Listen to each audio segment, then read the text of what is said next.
네, 오늘 복음에서 예수님께서 당신의 정체에 대해서 사람들이 뭐라고 하느냐고 물어요.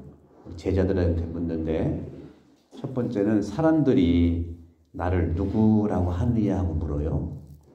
두 번째는 그러면 너희들은 나를 누구라고 하느냐 하고 묻는데 이 두 가지 물음이 굉장히 중요합니다. 여러분들은 인생을 살면서 남들이 나를 어떻게 볼지를 많이 생각합니까? 아니면 내가 과연 누구일까? 내 생각을 주로 많이 표현하고 살아갑니까? 내 삶이 남에 의해서 규정되는 것을 어떤 의미에서 많이 영향을 받나요? 아니면 내가 내 생각을 살아가고 또 내가 누군가를 집중해서 살아가느냐 하는 거죠. 이 두 개가 다 필요해요, 사실은요. 근데 우리는 관계 사회이기 때문에 한국 사람들은 관계적인 사회예요. 그런데 사람들이 누구냐고 생각하느냐 하는 것은 한국 사람한테 굉장히 많은 영향을 줘요. 자기 자신보다 남의 눈치를 볼 수도 있고 또 가족들 때문에 내가 또 희생해야 되고 남에 의해서 내가 규정되는 겁니다. 한국 사회가 이런 부분이 많아요. 관계적 사회예요. 한국말도 관계적 언어예요. 그래서 한국말은 되게 주어를 얘기 안 해요. 근데 서양 언어는요, 대부분 관계적 언어가 아니고 또 서구 사회도 관계적 사회라기보다는 존재적 사회예요. 존재는 내 존재, 내가 생각하고 내가 말하고. 그러니까 서양 언어 보면 항상 주어가 들어가요. 항상 들어가요. I, you, 우리는 대개 주어가 들어갑니다. 이게 좋고 나쁜 게 아니에요. 그 상황 속에서 필요하니까 나타난 건데 제가 오늘 말씀드리고 싶은 것은 너무 남의 눈치를 보고 살지 말자는 것도 문제가 있고 독고다이라는 말자 나 혼자 제멋대로 살아 이것도 문제가 있는 건데 예수님께서 말씀하시는 가장 근본적인 것은 내가 하느님과 어떤 관계인지를 깊이 봐야 된다는 거예요. 내가 부인하고 관계가 어떤 관계인지 정확히 봐야 된다는 거죠. 내가 같은 프레시디움 사람하고 어떤 관계인지 내가 나를 봐야 되겠죠. 이렇게 내가 존재론적인 생각과 존재론적인 생각을 할 때 한국 사회는 관계적 사회이기 때문에 훨씬 더 풍요로워요. 외국이라든가 서양에서는요, 존재적 사회이기 때문에 관계가 상당히 요청되지만 이루어지지가 잘 않습니다. 한국은 관계적 사회이기 때문에 거기 너무 휘둘려서 내가 누군지를 모르고 살아가는 경우가 참 안타깝지만 있어요. 그러고 살아가는 거예요. 남이 사니까 나도 사는 거고, 남이 봉사하니까 봉사하는 거고, 뭐 괜찮아요. 나쁘지 않아요. 근데 내가 누구냐 하는 것은 근본적인 인간의 질문인 거죠.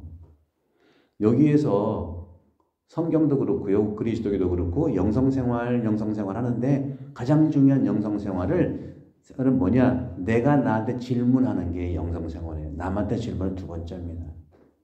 나한테 질문해야 돼요. 어떻게? 내가 누군지, 내 생각이 어떻게 가고 있는지, 내 마음이 어떻게 흐르고 있는지 나를 들여다보는 것이 굉장히 중요합니다. 이렇게 나를 잘 들여다보고 내 생각을 잘 알아차리면 세상과 남은 저절로 알게 되는 겁니다.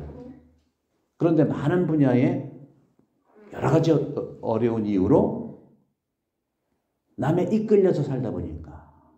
근데 참 좋은 건 뭐냐면 이끌리다 보니까 우리는 또 종교성은 강해요. 항상 하나님께 이끌리면 좋죠. 근데 하느님과 절대자와 예수님 이끌리면 너무 좋은데 다 자기가 예수래. 그러니까 사이비한테도 이끌리는 거예요. 그래서 근본적으로는 내가 내 생각과 오늘 주님이 말씀 너희는 나를 누구라고 하지 너희의 표현이 중요하다는 말씀하고 싶은 거예요. 그런 점에서 여러분들은 복음을 만나면서 내가 바라보는 예수는 누군지를 집중적으로 훈련하시면 여러분 삶이 분명히 더 행복하고 인생 살면서 두려움이라든가 또 사고가 왜 없겠어요. 다 있죠. 그러나 그것을 충분히 이겨낼 수 있다는 거죠. 이것이 훈련이 좀 필요한 거예요. 사실 여러분들 아시지만 가족끼리 1년에 한 번씩 우리가 정월 초하루 설날이라든가 추석 때 이렇게 만나잖아요. 그죠? 막 그 몇 시간씩 하면서 이제 고향도 가고 또 이쪽 가서 만나고 그래요. 되게 만나면 어떻게 얘기하죠? 만나서 너무 좋긴 좋은데 그냥 만나고 싸우고 와요. 그러면 싸우려고 내가 가냐? 그건 왜 그러냐면 싸우려고 한 건 너무 좋아요. 너무 가족이 얼마나 좋습니까? 피는 물보다 진하자고 하잖아요. 그죠? 그리고 우리는 유교적 관점이기 때문에 기일에도 어제도 보면 한 10명이 막 가족들이 왔어. 근데 어디 가십니까? 그러면 또 묘에 간대. 그럼 정말 만나서 반가운데 만나서 반가우면 뭐 어떤 것이 필요하죠? 같이 먹고 같이 얘기 나누고 또 미사도 같이 하고 기도도 같이 얼마나 좋습니까? 근데 진심으로 과거부터 있었던 가족 간의 그런 정서적 대화가 이루어지나요? 대개는 너무 좋긴 한데 너무 좋은 것에 대한 표현을 제가 볼 때는 너무 아끼는 것 같아. 아낀다는 것은 내가 내 감정을 모르는 것 같아. 모르니까 아끼지요. 그러면 쓸 때는 써야 됩니다. 그래서 대부분은 저도 이제 그런 점에서는 계속 지금도 노력하고 있고 내 감정이 어떤 건지 내 생각이 어떤 건지를 또 기록도 해보고 옛날에 수도자들은요 수첩을 가지고 다니면서 오늘 내가 느꼈던 감정 한두 마디 쓰고 생각도 한두 마디 쓰는 딴 게 아니라 내가 나를 더 알기 위해서 써봤어요. 이렇게 써보고 한 달 동안 쓴 거를 쭉 보니까 내가 이렇구나 하는 걸 알게 되는 거죠. 여기서 가장 중요한 거 하나를 알려드릴게요. 내가 나를 바라보는 데 있어서 첫 번째로 판단을 중지하십시오. 판단은 어떤 거냐? 평가입니다. 평가는 어떤 거냐? 좋다, 나쁘다는 말 하지 마는 게 내 감정을 그대로 드러나는 게 굉장히 중요해요. 우리는 좋다, 나쁘다, 나는 미워했다, 안 했다 그렇게 하다 보면 내 감정은 계속 표현되지 않아요. 그리고 늘 두렵고 내가 정말 잘못했나? 내가 뭐 잘했냐?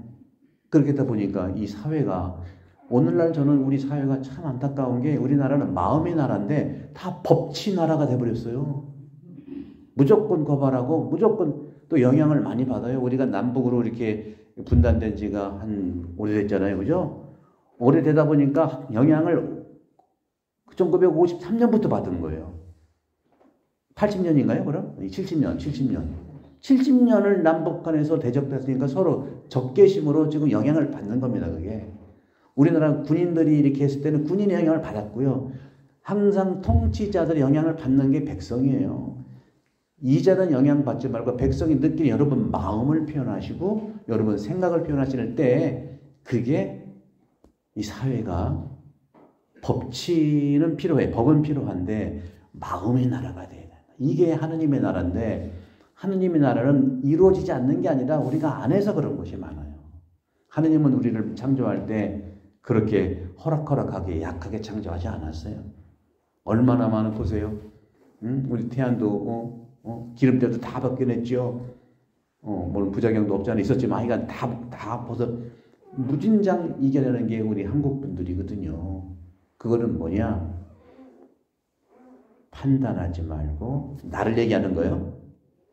나를 평가하지 말고 그러나 세상의 일에 이것이 잘 익숙하게 되면은 세상 일에 대해서는 정확하게 진리가 뭔지 정의가 뭔지 알게 돼서 목소리를 낼 수가 있는 거예요. 무조건 반대라는 게 아닙니다. 성당만큼 이런 내적인 훈련을 잘할 수 있는 이런 조건이 없어요. 매일 여러분 미사 오셔서 복음을 통해 복음 내 거울인데 보시고 그거를 지식으로 만나기보다는 내 거울, 나를 들여다보는 거울로 보시면 된다는 말씀 드리고 싶어요.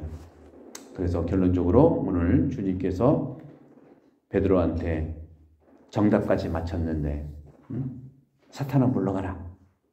왜 그런지 아시죠? 내게서 물러가라. 너는 하느님의 일은 생각하지 않고 사람의 일만 생각하는구나. 하루 꾸짖은 거죠. 가정에서도 그런 것 같아요. 가족끼리 살면서 미운정, 고운정이라는 말이 있잖아요. 그죠? 그럼 오랜만에 1년에 한두 번씩 만나가지고 이 대화하다 보면은 이런 훈련이 좀 안 돼서 그런지 오늘 무조건 고백만 해. 옛날에 내가 너한테 너무 미안했던 거 나는 너 미워한 거 아니야. 실컷 싸워놓고도 안 미워했어. 나 미워한 거 아니야. 아니 미워하는 거하고 사랑하는 거하고 어떻게 미워하면서 사랑할 수 있잖아요. 우리는 너무 그런 어떤 윤리의식이라든가 지적 이런 것 때문에 내 감정의 표현이 상당히 줄어요. 여러분들 생각보다 감정이 나 자신입니다. 감정을 죽이지 마십시오. 그것은 뭐냐? 하고 싶은 대로 하는 게 아니라 오늘 예수님도 자기 감정 다 드러내는 거예요. 저도 자기 감정 드러내는 편이에요. 힘들면 힘들다고 얘기하고 나 못한다고 얘기를 해요. 근데 여러분들 보시기에 신부님 왜 저래? 왜 그동안에 그런 경험 못했기 때문에 그럴 수도 있어요. 그러나 저는 예수님처럼 그렇게 해야만 저도 지금까지 살아남을 수 있었다는 것이죠. 여러분도 마찬가지. 무조건 참지 마십시오. 그리고 무조건 평가하지 마십시오. 무조건 여러분들이 잘했냐 못했냐 이런 윤리적 잣대로 다가가지 말고 감정을 표현하십시오. 이것은 그냥 되기보다는 일종의 훈련을 좀 받아야 되는 겁니다. 훈련 받지 않고서는 감정 표현이 잘 안 되더라고요. 그래서 저는 여러분들께 어저께도 어떤 거 배우고 싶으세요? 저를 통해서 했을 때 여러 가지 있었지만 제가 차츰차츰 기도하는 거거든요. 네, 기도에 대한 부분들을 이렇게 나눠드리고 기도의 가장 첫 번째는 판단 중지, 평가 중지. 하지만 그대로 나를 잘 들여다보고 들여다본 그 감정, 생각과 감정을 표현하는 것이죠. 가장 옆에서 같이 그런 점들을 좀 보시면서 오늘 베드로는 황당했을 거예요. 누구냐 물어봐가지고 스승님은 그리스도 정답 맞췄는데 사탄아 물러가래. 그죠?